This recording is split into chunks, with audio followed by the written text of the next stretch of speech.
We are here with a legend, absolute legend. This is Felipe. Felipe from Village People. You are an original member. Okay. Now, here's some confusion I think a lot of people have. I think they associate you a lot with San Francisco. I think the songs go west. But you're not really from San Francisco, right? Actually, we were probably never even from the village. I worked in the village, but I didn't live. Where were you? I was living in Manhattan, but I wasn't living in the village. Right. I mean, I was for a minute, but I was working in the clubs. And that's where serendipity, I met the ex-producer. Right. Now in a club, and that's where he came up with the concept, and he told me about it, and I thought he was an idiot. Yeah. Well, you know, in a club, somebody's going to talk to you about. No, that's cool. Stranger things have happened, and then people would say, you know, hey, you know, I want to put a group together, and you look at them like, yeah, sure, go away.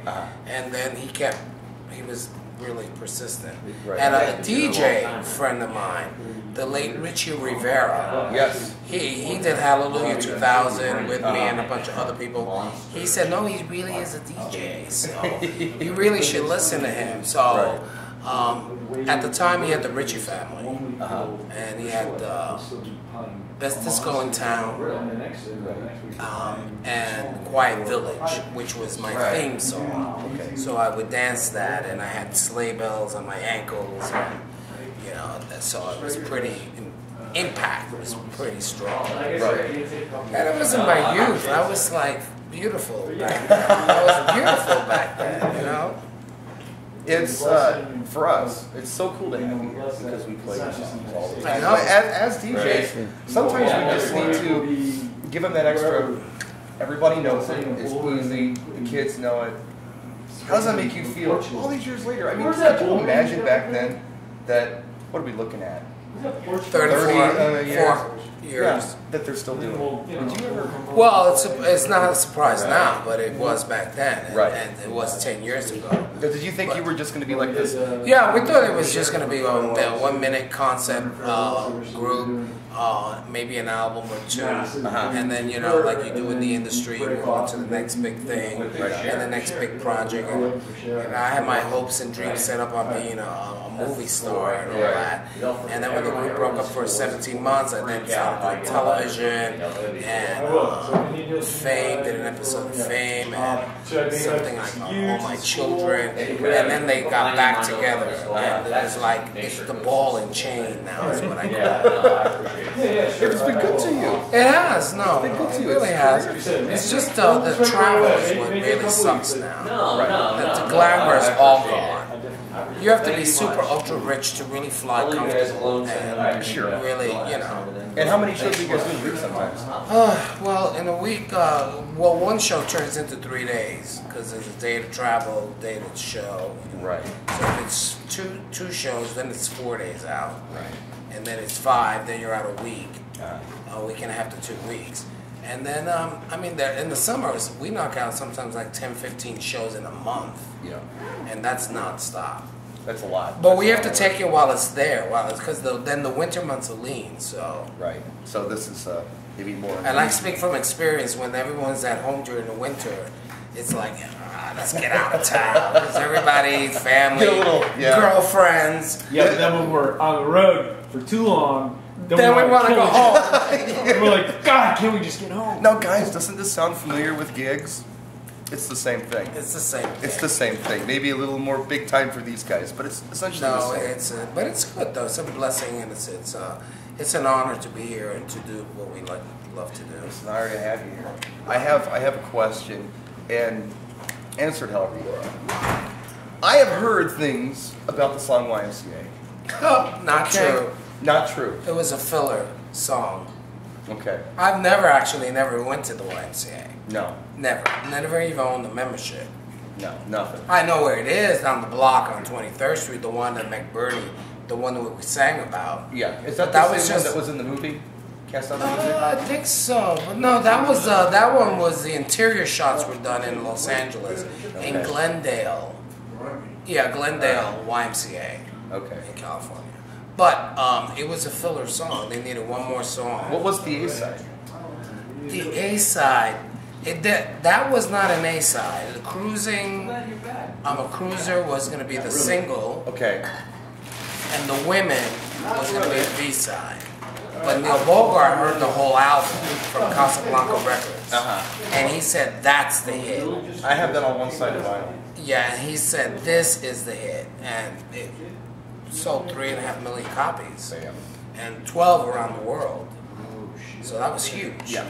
Yeah. And it still is huge. Yeah, it's still selling. You're all It's played in sports stadiums and all kinds of weddings and parties and movies. It's a juggernaut hit. Yeah. Everybody knows it. Everybody knows it. And everybody knows how to do it. And that's international, too. You can play it in any country, I think, and they know what's going on. Oh, absolutely. I mean, it's as big as anything Michael Jackson's done. Yeah, yeah. I mean, and we worked with him, too. yeah, when did you work with Michael Jackson? For Jane Fonda in Los Angeles, I think in 1979, for a fundraiser for her husband, Tom something. That was before Ted Turner. That was way before Ted Turner. That was when she was the exercise queen. Right. You know, she had Jazzercise or whatever that was.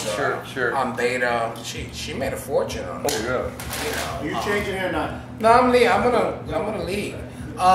So she asked us to do some big fundraiser. Tom Hayden, I think it was. He was running for governor or something. Oh, wow. So John, we met Michael. Yeah. And he was like, what, 18, 19 then? No, he had Off the Wall. Right. That was big. That was 79. So he was in his mid-20s. Was he? Yeah, I guess he was. I guess he was. Yeah. I guess he was. 59. He said to me, "You're so tall." I said, "It's the headdress. It's the headdress." Give us some DJs some advice. DJs, I don't know what to say. They're playing your tunes. Never take requests. Never. And always play. No matter how famous they are. And always try to do old school, because people love old school and people love the hustle. Yeah. You know, the Cuban, there's the new one, the Cuban hustle. Cupid, we did Cupid last night. Yeah. He was here. But people like the electric slide, so, you know. And you're one of those group actors on it. Yeah, but I say, you know, just keep it always fresh and always. I like DJs when they mix it up and they throw a little rock and dance and disco and some classic. A little bit of everything. A little bit of everything. Yeah, some new stuff, Gaga, you know. Oh man, Madonna. I did a show in Atlantic City. Lady Gaga was there, and Grandmaster Flash was there, saying the exact same thing you're saying right now. Go ahead and play whatever you got to play, but just throw that weird one in there every once in a while, make it go. Ugh.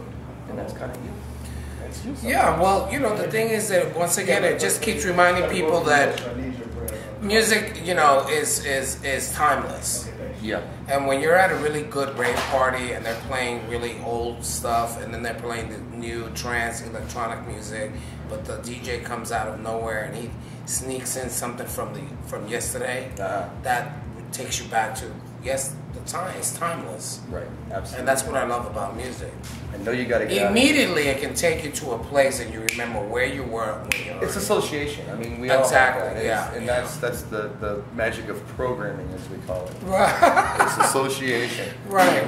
But I know you got to get out of here. Thank you for your time, and I want you to tell everybody that I was your security.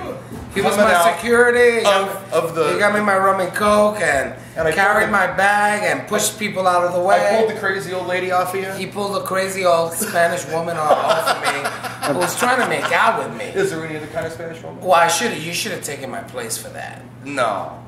Yeah, she could have taken her teeth out and then just dumped you to death. But the American DJ Association, you guys rock. This is Felipe Rose hanging out with Brian and all the VPs hanging, and with Jimmy Simpson, our extraordinaire road manager who rocked the sound in the house tonight. Right. We thank you. We love you. Hey, DJ. Keep the music. Keep it pumping. Thank you.